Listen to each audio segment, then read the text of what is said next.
فرعون اور اس کی خادمہ۔ حضور اکرم صلی اللہ علیہ وآلہ وسلم شب معراج میں بیت المقدس کی طرف جاتے ہوئے مصر کے قریب ایک مقام سے گزرے تو انہیں نہایت ہی اعلیٰ اور زبردست خوشبو آنے لگی۔ آپ صلی اللہ علیہ وآلہ وسلم نے حضرت جبرائیل علیہ السلام سے پوچھا کہ یہ خوشبو کیسی ہے؟ جواب ملا کہ فرعون کی بیٹی کی باندی مشاطہ اور اس کی اولاد کی قبر سے آ رہی ہے۔ پھر حضرت جبرائیل علیہ السلام نے اس کا قصہ بیان کیا کہ مشاطہ فرعون کی بیٹی کی خادمہ تھی اور وہ خفیہ طور پر اسلام لا چکی تھی۔ ایک دن فرعون کی لڑکی کو کنگھی کرتے ہوئے اس کے ہاتھ سے اتفاقاً کنگھی گر پڑی۔ وہ اٹھانے لگی تو اس کی زبان سے بے ساختہ بسم اللہ نکل گیا۔ اس پر شہزادی نے کہا کہ تو نے آج عجیب کلمہ بولا، رب تو میرے باپ فرعون ہی ہے، تو پھر تم نے یہ کس کا نام لیا ہے؟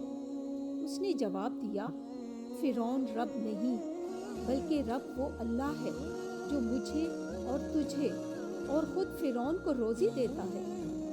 شہزادی نے کہا، اچھا تو میرے باپ کے سوا کسی اور کو اپنا رب مانتی ہے؟ اس نے جواب دیا، ہاں میرا، تیرا اور تیرے باپ سب کا رب اللہ تعالیٰ ہے۔ شہزادی نے اپنے باپ سے کہلوایا۔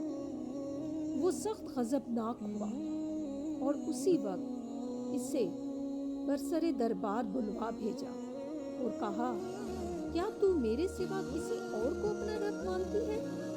اس نے کہا کہ میرا اور تیرا رب اللہ تعالیٰ ہے جو بلندیوں اور بزرگی والا ہے۔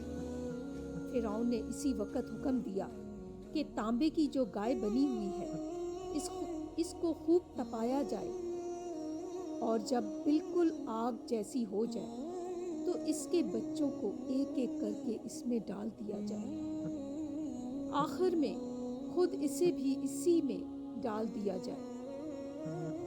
چنانچہ وہ گرم کی گئی۔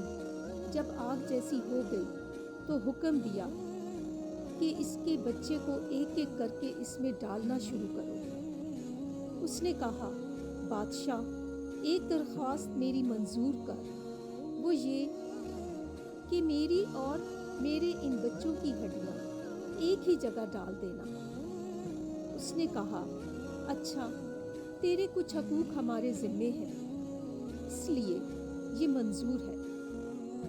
اس کی دونوں بچیاں اس کی آنکھوں کے سامنے اس میں ڈال دی گئیں اور وہ فوراً جل کر راکھ ہو گئی۔ پھر سب سے چھوٹے کی باری آئی جو ماں کی گود میں تھا۔ فرعون کے سپاہیوں نے اسے گھسیٹا تو اس نیک بندی کی آنکھوں تلے اندھیرا چھا گیا۔ اللہ تعالیٰ نے اس بچے کو اسی وقت زبان دے دی اور اس نے بآواز بلند کہا، اماں جان افسوس نہ کر، اماں جان ذرا بھی پس و پیش نہ کرو، حق پر جان دینا ہی سب سے بڑی نیکی ہے۔ چنانچہ انہیں صبر آ گیا، اس بچے کو بھی آگ میں ڈال دیا گیا اور آخر میں ان کی ماں کو بھی اسی آگ میں جلا کر مار دیا۔ یہ خوشبو کی مہکیں اس کے جنتی محل سے آ رہی ہیں۔ سبحان اللہ۔